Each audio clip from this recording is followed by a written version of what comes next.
Pour tous ceux et celles qui se posent la question, oui, partir en vacances avec bébé, c'est possible. Je reconnais que votre voiture risque d'être assez chargée, mais je vous promets qu'il ne sera pas nécessaire de louer un 38 tonnes. Une bonne organisation fera de vos vacances avec votre enfant un grand succès.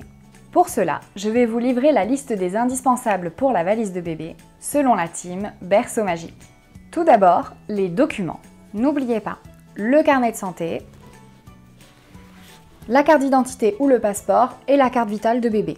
Vous le savez sans doute, la carte d'identité est gratuite et elle est valable 10 ans. Concernant le passeport, aujourd'hui, les enfants ont leur propre passeport dès la naissance. Il est moins cher que le passeport adulte, mais il n'est valable que 5 ans. Si vous voyagez en Europe, pensez à faire votre demande pour la carte européenne d'assurance maladie. Celle-ci.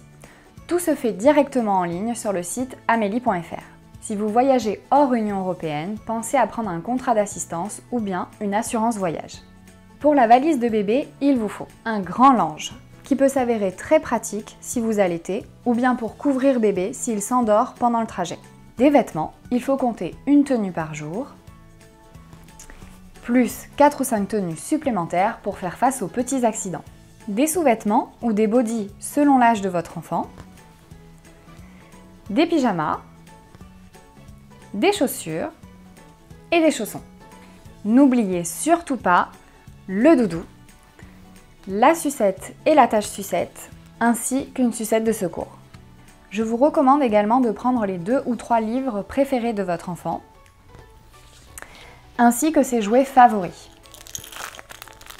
Et s'il est suffisamment grand, n'hésitez pas à le laisser choisir lui-même les jouets qu'il souhaite emporter.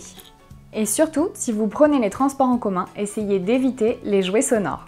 Pour la toilette, il faut penser à une cape de bain ou une serviette de toilette.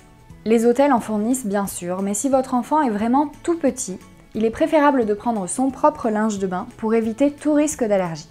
La trousse de soins avec le ciseau, le coupe-ongles, le thermomètre de bain, le peigne et la brosse à cheveux. La brosse à dents avec le dentifrice, si votre enfant a des dents, bien entendu. Des couches, il faut compter 5-6 couches par jour. Un paquet de coton avec du liniment ou bien des lingettes, un matelas à langer nomade, des sacs poubelles pour les couches sales, un sac à linge sale, des cotons-tiges, des dosettes de sérum physiologique, une baignoire nomade, gonflable ou pliable, ou bien un transat de bain pliable, de la crème lavante ou bien de l'huile de douche. Une dernière petite chose, si votre enfant est en pleine phase d'apprentissage de la propreté et que vos bagages le permettent, n'hésitez pas à prendre le pot ou le réducteur pour les toilettes. Côté sommeil, n'oubliez pas une veilleuse nomade, une ou 2 gigoteuses, des draps, une moustiquaire selon votre destination, votre babyphone. D'ailleurs, si vous partez à l'étranger, pensez à vous renseigner pour savoir s'il vous faut un adaptateur pour les prises de courant. Si oui, n'hésitez pas à prendre une multiprise, ça sera beaucoup plus pratique. Et enfin, un lit parapluie, si vous êtes en voiture. Si vous partez en avion et que vous tenez absolument à avoir votre propre lit parapluie, n'hésitez pas à contacter votre compagnie aérienne pour vérifier votre franchise bagage. Mais globalement, peu importe où vous allez et peu importe votre mode de transport, n'hésitez pas à vous renseigner avant de partir sur ce qui peut être mis à votre disposition sur place. Ensuite, pour les repas, il vous faudra des bavoirs, des biberons, un goupillon, un égout de biberon pliable, une assiette ou un bol, des couverts, une tasse à bec, une boîte doseuse de lait, du lait en poudre si vous n'allaitez pas, un réhausseur ou un siège nomade. Si vous partez en France, pas de stress. Cependant, si vous partez à l'étranger, ça peut être une bonne idée de prendre dans votre valise quelques repas. En effet, selon votre destination, il peut être difficile de trouver les produits dont vous avez l'habitude. Les petits pots, les lactés, les boudoirs et les compotes en gourde voyagent très bien. Pour les sorties, n'oubliez pas votre sac à langer avec tout le nécessaire pour les balades. D'ailleurs, si vous avez le moindre doute sur le contenu, vous pouvez retrouver notre vidéo sac à langer en cliquant ici. Ensuite, il vous faudra la poussette avec une ombrelle, un porte-bébé ou une écharpe de portage. En effet, si vous vous rendez dans des villes avec une population dense, il est beaucoup plus pratique de se déplacer avec bébé sur soi que dans une poussette. N'oubliez pas également des pare-soleil pour la voiture, un tapis de jeu, un biberon ou une gourde pour l'eau, une boîte à goûter, une pochette isotherme et le siège auto, bien sûr. Je ne sais pas si vous le savez, mais avec la plupart des compagnies aériennes, c'est totalement gratuit d'emporter la poussette, le cosy et le siège auto.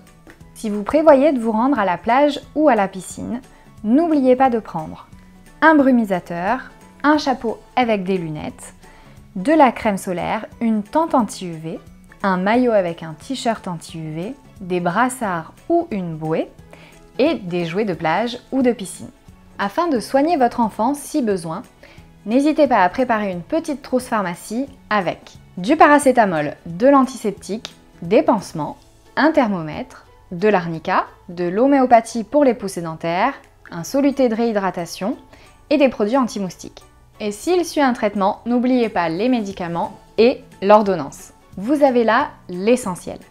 J'ajoute simplement quelques petits conseils selon votre mode de transport. Si vous prenez la voiture, il est préférable de vérifier avant de partir la pression des pneus ainsi que les niveaux. D'autre part, je vous recommande de partir tôt le matin afin d'éviter les grosses chaleurs. Et surtout, ne déposez pas d'objets lourds sur la plage arrière, ils pourraient devenir des projectiles dangereux en cas de freinage brutal. Si vous prenez le train ou l'avion, pensez à prendre un gilet ou un pull pour tous les membres de la famille, car en général, la climatisation est très forte. D'ailleurs, on peut se déshydrater rapidement, donc n'hésitez pas à proposer de l'eau à votre enfant régulièrement.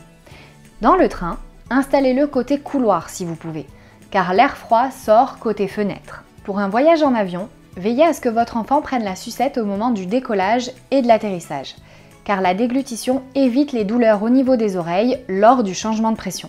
Si vous voyagez avec un bébé de moins de 10 kg, surtout, n'hésitez pas à appeler la compagnie aérienne quelque temps avant votre départ pour demander une place au premier rang avec un berceau. De plus, certaines compagnies peuvent vous fournir gratuitement des petits pots et des lactés pendant le vol, mais il faut le demander à l'avance. Ah oui, une dernière petite chose, si vous êtes amené à prendre le taxi, sachez que les taxis sont exemptés de la loi exigeant le siège auto. Cependant, le chauffeur est tenu d'accepter que vous fixiez votre siège auto si vous en avez un. Si ça peut vous rassurer, sachez qu'un enfant de moins de 2 ans souffre rarement du mal des transports. Et voilà, vous savez tout. Il ne reste plus qu'à faire les valises. Et surtout, n'oubliez pas que vous n'allez pas pouvoir tout prévoir. Dans un nouvel environnement, votre enfant aura peut-être des réactions inhabituelles ou surprenantes. C'est normal. N'oubliez pas d'aménager des temps de pause si vous voulez bien profiter. Et je vous souhaite de la part de toute la team Berceau Magique de merveilleuses vacances.